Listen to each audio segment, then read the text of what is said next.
اعوذ باللہ من الشیطان الرجیم بسم اللہ الرحمن الرحیم۔ نسو ایک عورت نما آدمی تھا، باریک آواز، بغیر داڑھی اور نازک اندام مرد۔ وہ اپنی ظاہری شکل و صورت سے فائدہ اٹھاتے ہوئے زنانہ حمام میں عورتوں کا مساج کرتا اور میل اتارتا تھا۔ کوئی بھی اس کی حقیقت نہیں جانتا تھا اور سبھی اس کو عورت سمجھتے تھے۔ یہ طریقہ اس کے لیے ذریعہ معاش بھی تھا اور عورتوں کے جسم سے لذت بھی لیتا رہا۔ کئی بار ضمیر کے ملامت کرنے پر اس کام سے توبہ بھی کر لی، لیکن ہمیشہ توبہ توڑتا رہا۔ ایک دن بادشاہ کی بیٹی حمام گئی۔ حمام اور مساج کرنے کے بعد پتہ چلا کہ اس کا گرا ہوا بہا گوہر موتی یا ہیرا کھو گیا ہے۔ بادشاہ کی بیٹی نے حکم دیا کہ سب کی تلاشی لی جائے۔ سب کی تلاشی لی گئی، ہیرا نہیں ملا۔ نسو رسوائی کے ڈر سے ایک جگہ چھپ گیا۔ جب اس نے دیکھا کہ شہزادی کی کنیزیں اسے ڈھونڈ رہی ہیں تو سچے دل سے خدا کو پکارا اور خدا کی بارگاہ میں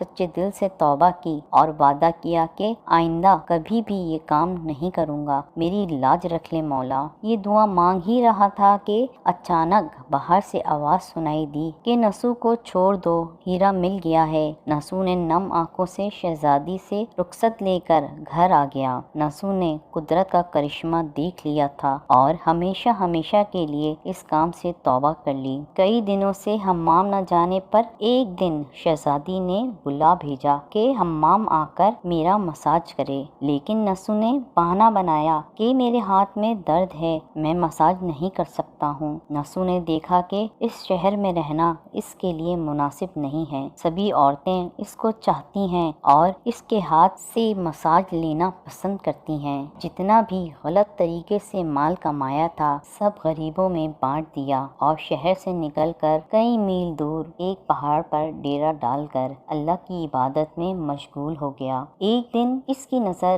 ایک بھینس پر پڑی جو اس کے قریب گھاس چر رہی تھی۔ اس نے سوچا کہ یہ کسی چرواہے سے بھاگ کر یہاں آ گئی ہے، جب تک اس کا مالک نہ آ جائے تب تک میں اس کی دیکھ بھال کر لیتا ہوں، لہٰذا اس کی دیکھ بھال کرنے لگا۔ کچھ دن بعد بھینس نے بچہ دیا اور نسو اس کا دودھ استعمال کرنے لگا۔ کچھ دن بعد ایک تجارتی قافلہ راستہ بھول کر ادھر آ گیا جو سارے پیاس کی شدت سے نڈھال تھے۔ انہوں نے نسو سے پانی مانگا۔ نسو نے سب کو بھینس کا دودھ پلایا اور سب کو سیراب کر دیا۔ قافلے والوں نے نسو سے شہر جانے کا راستہ پوچھا۔ نسو نے ان کو آسان اور نزدیکی راستہ دکھایا۔ نسو کے اخلاق سے متاثر ہو کر تاجروں نے جاتے ہوئے اسے بہت سارا مال بطور تحفہ دیا۔ نسو نے ان پیسوں سے وہاں کنواں کھدوا دیا۔ آہستہ آہستہ وہاں لوگ بسنے لگے اور عمارتیں بننے لگیں۔ وہاں کے لوگ